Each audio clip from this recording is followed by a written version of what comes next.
Although African Americans only make up 13% of the United States population, according to the U.S. Census Bureau, 40% of all missing people in 2021 were African American. Mainstream media has been notorious in recent years for not shining as much light on Black missing cases as their white counterparts. Derica and Natalie Wilson are doing their part not only to shine a light on these cases, but to help solve them. So we started the Black and Missing Foundation in 2008.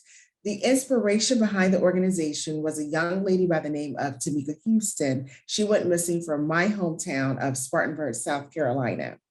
And despite the fact that her aunt worked in media relations, she still struggled to garner mainstream media for her niece. And about a year later, Natalie Holloway went missing, and just saying her name alone, it resonates with everyone. And so my sister-in-law, Natalie, and we decided to do some research to see how big of an issue this is in the minority community. And when we started the organization in 2008, we discovered that 30% of missing persons in the United States were persons of color, and that number has since increased. So why not us? My background is law enforcement. Natalie's background is public relations, and those are the two critical professions needed to find our missing. Absolutely. And so with this series now on HBO, why is it so important for you all to have a platform like HBO to be able to tell the stories of the people who are missing in our communities? It is extremely important. We are so grateful to HBO. We're so grateful to Soledad O'Brien for using the platform to help tell our stories. This series will give viewers a bird's eye view on what these families have to go through, the uphill battle in dealing with law enforcement, with dealing with our media. But at the end of the day, it's also going to give that hope, and it's going to empower our community to want to make a difference, to want to implement change. I think we need change on, with law enforcement as well as with the media. So that is our goal for this series, for them to see the struggles that these families go through every single day, and how can we come together to bring about change. Amazing. And so how many families have you all helped over the years? How many Black people have you found? Has there been any stories where you haven't been able to find people? How is that process? Well, since our inception, we've helped bring reunions and closures to nearly 400 families across this country. Sadly, not every case has a happy ending, but it gives that family a sense of closure because there's nothing worse than not knowing.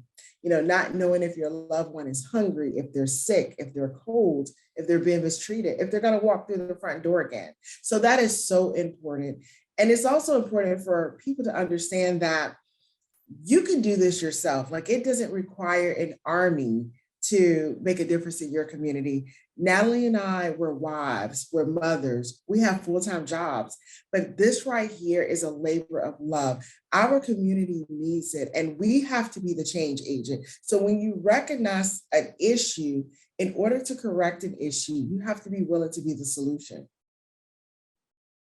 So we know there's a stigma that when Black girls in particular go missing, or when Black boys go missing, they run away. Have you seen those cases? Have you seen runaways? What have you seen be the primary cause for children in our communities going missing? That is the situation with our Black and brown boys and girls, that they are oftentimes labeled as runaway. And quite frankly, we need to do away with that term altogether, because when you really look at a flyer, you have a flyer that says missing, you have a flyer that says runaway. The message is not created equal. So when you're asking the general public to help find this individual that's missing, they're less likely to share that runaway flyer versus the one that says missing. But we have to keep in mind that these are children. They're minors. And we also have to understand that human trafficking is a multi-billion-dollar industry that's happening right here on US soil. And 40% of human trafficking victims are Black. So they're missing before they get involved in human trafficking. So what do you all want to see the media do in regards to amplifying these stories? What can the media do? What can everyday citizens do to help amplify these stories? Less is more. Less of one particular race, more of everyone that's missing, greater the chances of a reunion.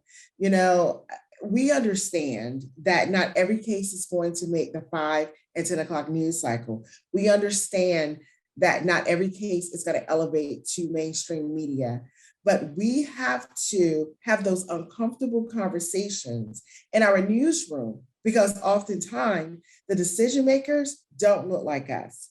And I have to speak on Black press. Black press has been fantastic with our organization and helping us tell our story. So kudos to our Black press for helping us find us. And then as far as our general public, don't just like the flyers, share them, because one tweet, one share can be all it takes to bring someone home. And so what is your final message for just anybody who is struggling with their families missing, anybody who's struggling with trying to get their case on mainstream media, like Jelani Day, whose mother struggled to finally get her son on CNN and Fox and all these major news networks. What are your messages to these families who are actively trying and pleading to help for help?